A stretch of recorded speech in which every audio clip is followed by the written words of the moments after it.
I sat in that auditorium wearing my cap and gown, holding my diploma like it was made of paper and promises. Around me, families cheered, cameras flashed, fathers lifted daughters off their feet, mothers cried proud tears. I scanned the crowd one more time, even though I already knew. Empty seats, 4 of them, reserved, untouched. My mother didn't come, my father didn't come, my sister didn't come. Even my grandmother, who always said she'd be there for me no matter what, didn't come.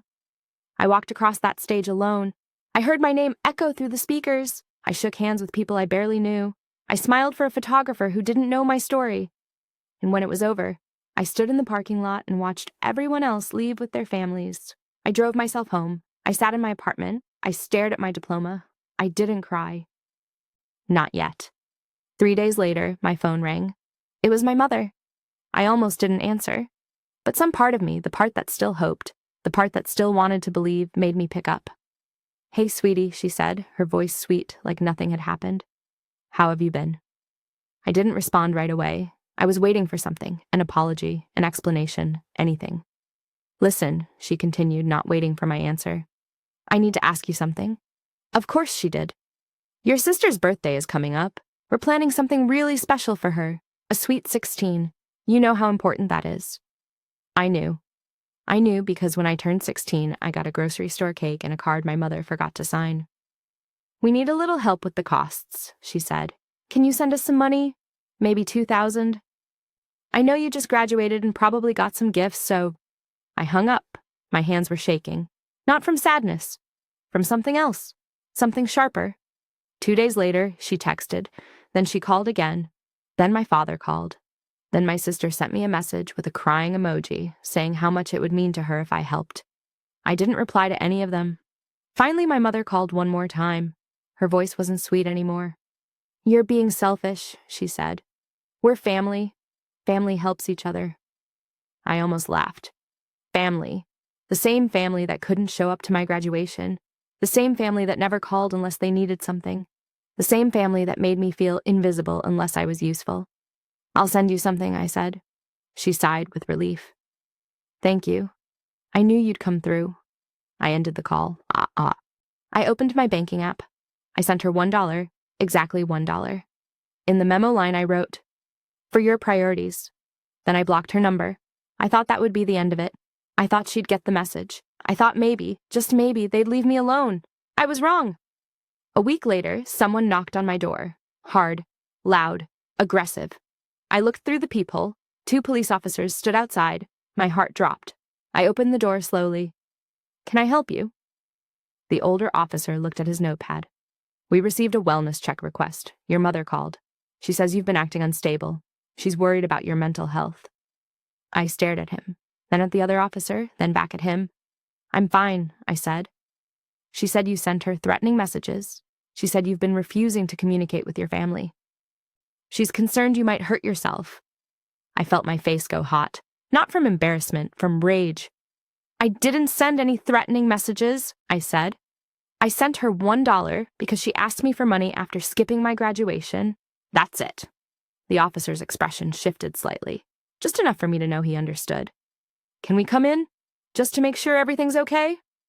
I let them in. They looked around my apartment. Clean, organized, no signs of distress.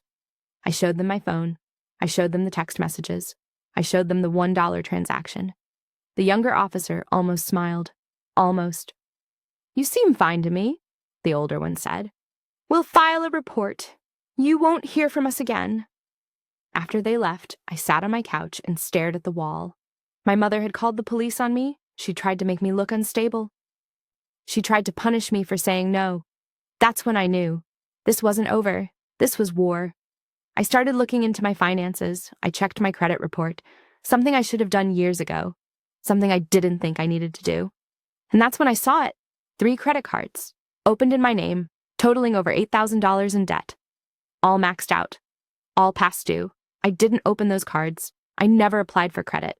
I didn't even know they existed. But my mother did. I sat there staring at my computer screen, reading the same lines over and over. 3 credit cards, $8,000, all in my name, all used without my knowledge. all destroying my credit before I even had a chance to build it. My hands were cold, my chest felt tight. I wanted to scream, I wanted to call her, I wanted to demand answers, but I didn't. Not yet. I took a screenshot, then another, then another. I downloaded every statement, I tracked every charge, party supplies, decorations, catering deposits, venue rentals, a DJ, a photographer, custom invitations, all for my sister's sweet 16. They stole my identity to throw her a party. I didn't cry, I didn't break down, I got to work. First, I called the credit card companies. I explained the situation. I told them I never opened these accounts. I told them I never authorized any charges. They put me on hold, transferred me, put me on hold again. Finally, they opened fraud investigations. Then I went to the police station. I filed a report for identity theft. The officer who helped me was kind. She didn't ask too many questions. She didn't make me feel stupid. She just took my information and told me I did the right thing. Then I froze my credit, locked it down completely. No one could open anything in my name ever again. I felt a little bit of control come back. But I wasn't done. I needed proof. Real proof. Something undeniable. So I did something I never thought I'd do. I called my mother back. From a different number, I recorded the call. "Hello?" she answered, her voice cautious. "Mom, it's me." Silence. "I wanted to talk," I said, keeping my voice calm. "About the money." "Oh." Her tone shifted, guarded. "What about it?" "I saw some credit cards in my name. Do you know anything about that?" Another pause, longer this time. "I don't know what you're talking about." "Mom, I checked my credit report. There are 3 cards, all maxed out, all for things related to the party." "You're imagining things." "Am I?" "Because the charges match exactly. Party supplies, catering, a DJ, everything for her sweet 16. Her voice went cold. "You have no proof." "I have statements, I have dates, I have receipts." "You're being dramatic. You always do this. You always try to make us look bad." "I didn't make you do anything. You opened credit cards in my name. That's fraud. That's illegal," she laughed. Actually laughed. "Good luck proving it." Then she hung up. I saved the recording. I backed it up 3 times. I sent it to myself in an email. Now I had everything I needed. I decided to wait. I didn't want to confront her over the phone. I didn't want to give her time to prepare. I wanted her to feel what I felt. Ambushed, betrayed, exposed. So I found out where the party was being held. I found out the date, the time, the venue, and I made a plan. 2 days before the party, I called my mother one more time, from my real number this time. "What do you want?" she snapped. "I want to talk, in person, all of us, you, Dad, and me." "Why?" "Because I want to fix this. I don't want to fight anymore." I could hear the suspicion in her silence. "Fine," she said. "Meet us at the diner on 5th. Tomorrow, noon. I'll be there." I showed up 10 minutes early. I sat in a booth by the window. I ordered coffee I didn't drink. I waited. They arrived together. My mother, my father, and my sister. She wasn't supposed to be there, but of course she was. They always brought her everywhere. Their golden child. Their priority. They slid into the booth across from me. My mother's face was tight. My father looked uncomfortable. My sister looked annoyed. "What do you want?" my mother asked. I pulled out a folder. I set it on the table between us. I opened it slowly. Inside were printed credit card statements, highlighted charges, dates, amounts, locations. "I want you to admit what you did," I said. My mother didn't even look at the papers. "I didn't do anything." "You opened credit cards in my name. You spent over $8,000. You committed fraud." "That's a serious accusation," my father said quietly. "It's a serious crime," I replied. My sister leaned forward. "You're making this up. You're just mad we didn't come to your stupid graduation." I looked at her, really looked at her. She had no idea what they'd done, no idea what they'd sacrificed for her. Or maybe she did. Maybe she just didn't care. "I filed a police report," I said. "I reported all 3 cards as fraud. The credit companies are investigating. The charges will be traced back to whoever made them." My mother's face went pale. "You're bluffing," she said. "Am I?" I pulled out my phone. I played the recording. Her voice filled the diner, clear, damning, undeniable. "You have no proof." "Good luck proving it." When it ended, the table was silent. My father looked at my mother. "You told me she gave permission." She didn't answer. "You're going to pay me back," I said. "Every dollar, or I press charges." My mother's jaw tightened. We don't have that kind of money. Then cancel the party, my sister gasped. You can't do that. Watch me. I stood up. I left the folder on the table. I walked out of that diner and didn't look back. But I wasn't finished yet. The Sweet 16 party was supposed to be perfect. My mother had planned every detail. She'd invited everyone. Family, friends, neighbors, people from church. She wanted everyone to see how much she loved my sister, how much she was willing to do for her. She wanted a spotlight moment. She was about to get one. I didn't show up as a guest. I didn't cause a scene at the door. I did something smarter. I contacted the fraud investigation unit at each credit card company. I gave them the party date, the venue, the time. I told them where the person who committed fraud would be. I told them evidence of the spending would be visible at the event itself. Then I called the police department. I gave them the case number from my identity theft report. I explained that the suspect would be present at a specific location on a specific date. I told them I had recordings and documentation ready. They told me they'd follow up. I didn't know if they actually would. But I hoped. The day of the party, I stayed home. I didn't go anywhere near that venue. I didn't need to. I just waited. My phone rang at 7 p.m. It was a number I didn't recognize. Hello? Is this the complainant on case number 4421B? My heart started pounding. Yes. This is Officer Ramirez. We're at the venue now. We've made contact with the individual named in your report. We'll need you to come down to the station tomorrow to give a formal statement. Did you find evidence? We found plenty. I thanked him. I hung up. I sat down on my couch. And for the first time in weeks, I smiled. Later that night, I got a text from a cousin I barely talked to. She'd been at the party. Your mom got arrested in front of everyone. What happened? I didn't reply. Another text came through, then another. People asking questions. People taking sides. People who suddenly cared about me now that there was drama to witness. I ignored all of them. The next day, I went to the police station. I gave my statement. I handed over my recordings. I provided all my documentation. They told me the case was strong. They told me my mother was being charged with identity theft and fraud. They told me I'd get my money back. A week later, I received a call from the district attorney's office. They offered my mother a deal. If she paid full restitution, they'd reduce the charges. She'd still have a record. She'd still face consequences. But she wouldn't go to jail. She took the deal. Over the next 2 months, I received payments. Small amounts at first, $50 here, $100 there, then bigger chunks, $500, $1,000. She sold things. She borrowed money. She worked extra hours. I didn't care how she did it. I just wanted what was mine. Finally, the last payment came through, $8,347. Every cent I was owed, plus interest, plus fees. I deposited the check. I stared at my account balance. I felt something I hadn't felt in a long time. Relief. But the money wasn't the victory. The victory was knowing they couldn't touch me anymore. My mother tried to call me once. I didn't answer. She left a voicemail. I'm sorry, she said. Her voice was flat, emotionless. I didn't think it would go this far. I just wanted to give your sister something special. I didn't mean to hurt you. She didn't mean to hurt me. She just meant to use me. I deleted the voicemail. My father sent an email. It was short. Your mother made a mistake.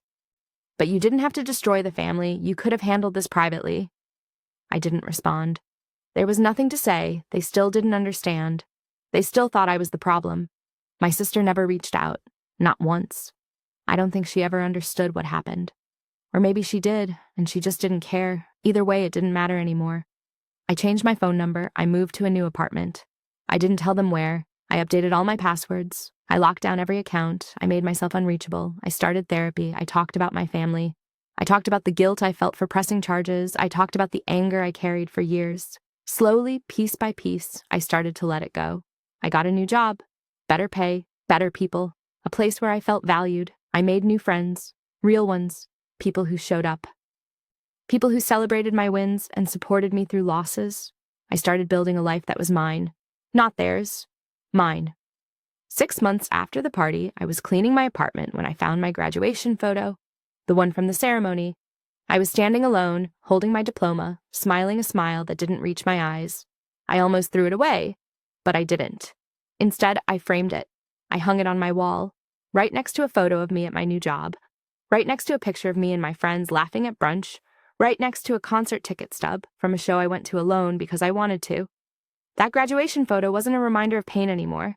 It was a reminder of survival. I survived their neglect. I survived their manipulation. I survived their betrayal. And I came out stronger. Some people say family is everything, Geet, that you should forgive, that blood is thicker than water. But those people never had to fight their own family for basic respect. I don't hate my mother. I don't hate my father. I don't even hate my sister. I just don't need them anymore. I claimed my life back, I set my boundaries, I protected my peace, and I've never looked back. Months passed quietly. No phone calls, no surprise visits, no manipulative texts or staged interventions. Just silence. The kind of silence that feels like freedom. I stopped checking over my shoulder. I stopped waiting for the other shoe to drop. I stopped expecting them to find a way back into my life. Because I finally understood something important. They only had power over me when I gave it to them. And I was done giving. My new apartment became my sanctuary. It was small, but it was mine. Every piece of furniture I chose, every picture on the wall I hung, every decision I made without anyone's input or approval. I cooked meals I actually liked. I stayed up late reading without guilt. I spent money on things that made me happy without justifying it to anyone. I learned what it felt like to live without walking on eggshells. Work became more than just a paycheck. I was good at what I did, and people noticed. My boss praised me in meetings. My coworkers invited me to lunch. I got a promotion 4 months in. For the first time in my life, I felt seen for the right reasons. I started saying no without apologizing. No to extra shifts I didn't want. No to events that drained me. No to people who only called when they needed something. And every time I said no, I felt a little bit stronger. I went to therapy every week. Some sessions were hard. I cried through entire appointments. I talked about the little girl who just wanted her parents to show up, the teenager who learned to expect disappointment, the young woman who thought love meant sacrifice. My therapist asked me once, "What would you say to that little girl now?" I thought about it for a long time. I'd tell her it wasn't her fault. I'd tell her she deserved better. I'd tell her she was enough, even when they made her feel like she wasn't. "Do you believe that now?" she asked. I nodded. "I'm starting to." One evening, I ran into an old family friend at the grocery store. She recognized me immediately. "Oh my God, sweetie, how are you? I heard about what happened with your mom." I smiled politely. "I'm doing well, thank you." She leaned in closer, lowering her voice like we were sharing secrets. "I just want you to know, I think what you did was really brave. A lot of people wouldn't have stood up like that." I didn't know what to say. I wasn't used to people being on my side. "Your mom's been having a hard time," she continued. "People talk, you know. She lost a lot of friends after everything came out." I nodded. I didn't feel sorry for her. I didn't feel vindicated either. I just felt neutral. "Anyway," the woman said, straightening up, "I'm glad you're okay. You deserve to be happy." After she left, I stood in the cereal aisle for a minute, holding a box of granola, processing what she'd said. My mother lost friends. Her reputation was damaged. She faced consequences, and I didn't feel guilty about it. That realization was bigger than I expected. A few weeks later, I got a letter in the mail. My old address had forwarding set up, so it found me eventually. The return address was my grandmother's house. I almost didn't open it, but curiosity won. Inside was a short handwritten note. "I'm sorry I wasn't there for your graduation. I should have been. I let your mother convince me you didn't want me there. I know now that wasn't true. I don't expect you to forgive me. I just wanted you to know I'm sorry. I'm proud of you. Always have been. Grandma." I read it 3 times. Then I folded it carefully and put it in a drawer. I wasn't ready to respond. Maybe I never would be. But I kept it, because even though she hurt me, her apology felt real. And that mattered. My sister's birthday came and went. I didn't send a card. I didn't send a message. I didn't acknowledge it at all. I wondered if she noticed. I wondered if anyone told her I used to remember, that I used to try. Probably not. I spent that day at a museum with a friend I'd made at work. We looked at paintings and ate overpriced cafe sandwiches and laughed about nothing important. It was a good day. I started dating someone. Nothing serious at first. Just coffee, then dinner, then long walks and late-night conversations. He asked about my family once. I told him the truth. All of it. He didn't try to fix it. He didn't tell me I should reconcile. He just listened. "That must have been really hard," he said. It was. "You're tougher than you think," I smiled. "I'm learning that." Things didn't work out with him in the end, but it didn't hurt the way I thought it would. I was learning that not every ending was a failure. Sometimes things just ran their course, and that was okay. I started a savings account, a real one, with goals. I wanted to travel. I wanted to see places I'd only read about. I wanted to build a life full of experiences, not just survival. Every paycheck, I put a little away. It felt good, like I was investing in a future I actually wanted. One night, I was scrolling through old photos on my phone. I found pictures from high school, pictures with my family, holidays, birthdays, ordinary moments. I looked happy in some of them. In others, I looked tired, small, like I was trying to take up less space. I deleted most of them, not out of anger, just out of acceptance. Those weren't my memories anymore. They were evidence of a version of me that didn't exist. I kept a few, the ones where I was genuinely smiling, the ones where I looked like myself. The rest, I let go. Because holding on to pain wasn't strength. Letting it go was. I was building something new, something better, something mine. And no one could take that away from me. A year after my graduation, I received an invitation in the mail. My cousin was getting married. The envelope was elegant, cream-colored cardstock, fancy script, my name written in gold ink. I turned it over in my hands. Part of me wanted to throw it away immediately, but another part, the part that was still healing, hesitated. I opened it. The wedding was 3 months away. The venue was beautiful. A vineyard 2 hours outside the city. There was a handwritten note inside from my cousin. I know things have been complicated, but I'd really love for you to be there. No pressure. Just wanted you to know you're invited. Oh, Jenna. I set the invitation on my kitchen counter. I looked at it every day for a week. I didn't know if I wanted to go. I didn't know if I could handle seeing my family again. My mother would be there, my father, my sister, all of them in one place. I talked about it in therapy. What are you afraid of? My therapist asked. That I'll feel small again, that they'll try to make me the bad guy, that I'll ruin the day just by existing. Do you think you'd actually ruin it? Or do you think they've made you believe you would? I didn't answer right away. She was right. I wasn't the one who caused the problems. I was just the one who refused to stay quiet about them. What if I go and nothing happens? I said. What if they just ignore me? Would that be so bad? I thought about it. Maybe it wouldn't be. Maybe being ignored was better than being attacked. Maybe I could go celebrate my cousin and leave without any drama. You don't owe them anything, Minnie, my therapist reminded me. Not your presence, not your forgiveness, not your energy. You get to decide what's best for you. I decided to go. Not for them, for me. To prove to myself that I could exist in the same space as them without falling apart. I RSVP'd yes. I didn't bring a +1. I didn't need backup. I just needed to show up as myself. The weeks leading up to the wedding were calm. No one reached out. No one tried to guilt me or start a fight. Maybe they didn't know I was coming, or maybe they just didn't care. Either way, I was fine with it. I bought a dress. Deep green. Simple. Elegant. I felt good in it. I got my hair done. I wore the jewelry I bought for myself with my first paycheck from my new job. I looked in the mirror before I left. I looked strong, confident, whole. I drove to the vineyard alone. The ceremony was outdoors. Rows of white chairs, flowers everywhere, string lights hung between the trees. I arrived early. I found a seat in the back. I watched people file in. I saw relatives I hadn't seen in years. Some of them smiled at me, some of them looked away. Then I saw her, my mother. She was wearing a lavender dress. Her hair was styled perfectly. She was laughing with someone I didn't recognize. She didn't see me.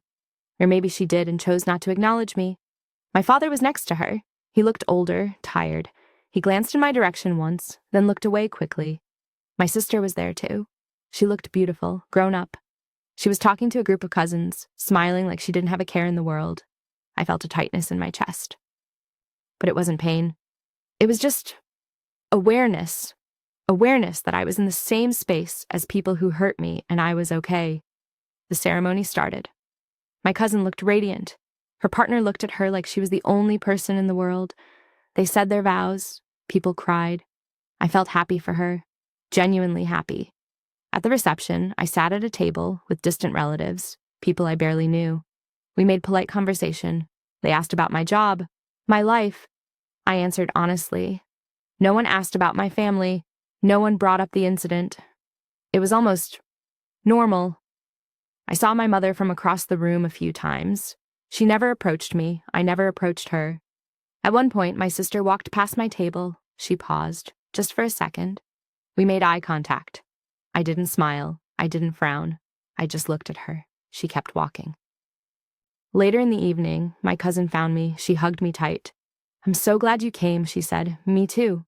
I know things are complicated," she said carefully, "but I didn't want you to feel like you couldn't be here. Thank you for inviting me." She squeezed my hand. "You look really happy." "I am." And I meant it.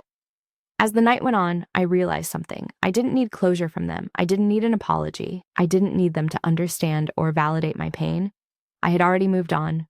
I stayed until the end of the reception. I danced with my cousin. I ate cake. I took pictures. I celebrated love and new beginnings. And when it was time to leave, I walked to my car alone. I didn't feel sad. I didn't feel angry. I felt free. I drove home with the windows down, music playing, the night air cool against my skin. When I got back to my apartment, I kicked off my heels and sat on my couch. I looked around at my space, my life, everything I built from nothing. I thought about that girl sitting alone at her graduation, the one who thought she wasn't enough. I wished I could tell her what I know now, that she was always enough, that the people who couldn't see her worth were the ones who were broken, not her. I grabbed my journal from the coffee table. I opened to a blank page. I wrote one sentence. I survived, and I'm proud of that. Then I closed the journal. I turned off the lights. I went to bed. Tomorrow would be another day, another chance to live the life I chose, another opportunity to be free. And that was enough. The months that followed the wedding were unremarkable in the best way possible. No drama, no crisis, just steady, quiet progress. I got another promotion at work. My manager called me into her office one afternoon and told me I was being considered for a leadership position. I'd be managing a small team, more responsibility, better pay, a chance to grow. I accepted without hesitation. The little girl who was told she wasn't good enough would have never believed this moment could exist. But I did. I believed it because I built it. My team was small but talented. 3 people who were hungry to learn and eager to prove themselves. I saw pieces of my younger self in them. The uncertainty, the hope, the fear of not being enough. I made it my mission to be the kind of leader I never had growing up. I listened. I gave credit where it was due. I created space for people to make mistakes without being destroyed by them. One of my team members came to me after a rough week. She'd missed a deadline. She was terrified I'd fire her. "I'm so sorry," she said, her voice shaking. "I know I messed up. I'll do better. I promise." I looked at her. Really looked at her. I saw the panic, the fear of disappointing someone she respected. "Mistakes happen," I said calmly. "What matters is what we learn from them. Let's figure out what went wrong and how we can prevent it next time." She blinked. "You're not mad?" "No, I'm not mad. You're human. Humans make mistakes." She teared up. "Thank you." After she left, I sat at my desk for a minute. I thought about all the times I was made to feel worthless for not being perfect, for not reading minds, for not sacrificing everything. I refused to be that person for someone else. I started volunteering at a local community center. They offered free workshops for young adults, financial literacy, resume building, interview prep. I taught a class on credit management. I talked about protecting your identity, about checking your credit report, about what to do if someone tries to use your information. I didn't tell my story, not fully, but I made sure everyone in that room knew how important it was to safeguard themselves, especially from people they trusted. One student stayed after class. She was young, maybe 19. "Can I ask you something?" she said quietly. "Of course." "What if the person who's hurting you is family? What if you're not supposed to say no to them?" I looked at her. I saw myself. "You're always allowed to say no," I said, "even to family. Especially to family if they're hurting you." Her eyes filled with tears. She nodded. She didn't say anything else, but I knew she heard me. I handed her a resource list: hotlines, legal aid, support groups. "You're not alone," I said, "and you're not wrong for protecting yourself." She took the paper. She thanked me. She left. I hoped she'd be okay. I hoped she'd find her way out like I did. I started writing, nothing formal, just thoughts, reflections, things I wished someone had told me when I was drowning. I wrote about boundaries, about self-worth, about the difference between loyalty and self-destruction. I posted some of it online, anonymously at first.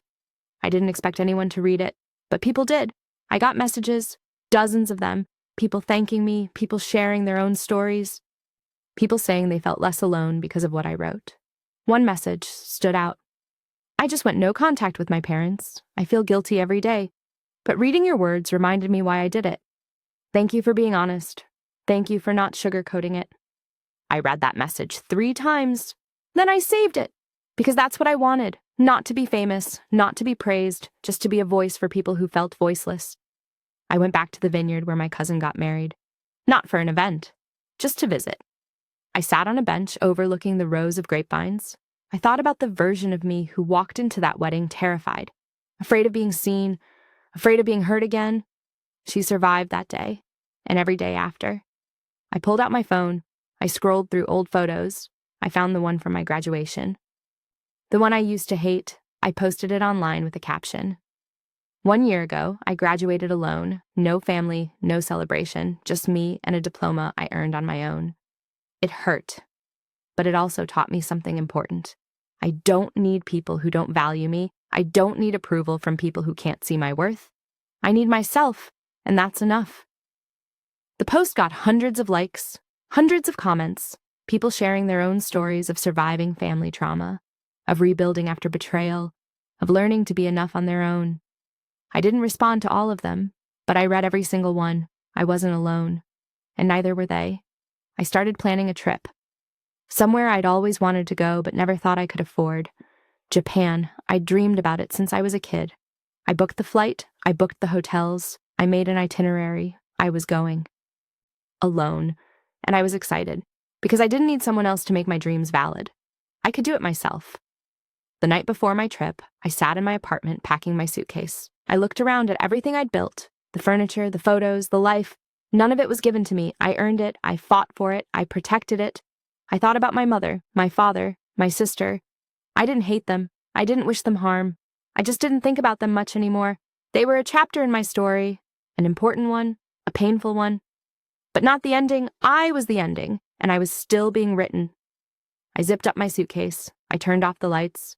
I went to bed with a smile on my face. Tomorrow, I'd start a new adventure, and I'd do it on my own terms. Japan was everything I imagined and more. I walked through ancient temples and bustling city streets. I ate ramen at midnight in tiny restaurants where no one spoke English, and I didn't care. I watched the sunset over Mount Fuji and felt something I hadn't felt in years. Peace. I took hundreds of photos, not for anyone else, just for me. Evidence that I was here, that I made it. On my last night in Tokyo, I sat in a quiet park. Cherry blossoms fell around me like snow. I pulled out my phone and opened my journal app. I wrote one final entry. I used to think healing meant going back to who I was before I got hurt. But I've realized that's not possible. I'm not that person anymore. And that's okay. I don't want to be her. She didn't know how strong she was. She didn't know she could survive on her own. She didn't know she was enough. But I know now. I know because I did it. I survived. I rebuilt. I chose myself. And I would do it all over again. I closed the app. I looked up at the sky. Stars were starting to appear. I thought about the girl sitting alone at her graduation. I thought about everything she went through to get here. And I smiled. Because she made it. We made it. I stood up. I walked back to my hotel. I packed my bags. I prepared to go home. Not to a place. To a life. A life I built. A life I protected. A life that was mine. And no one could ever take that away from me.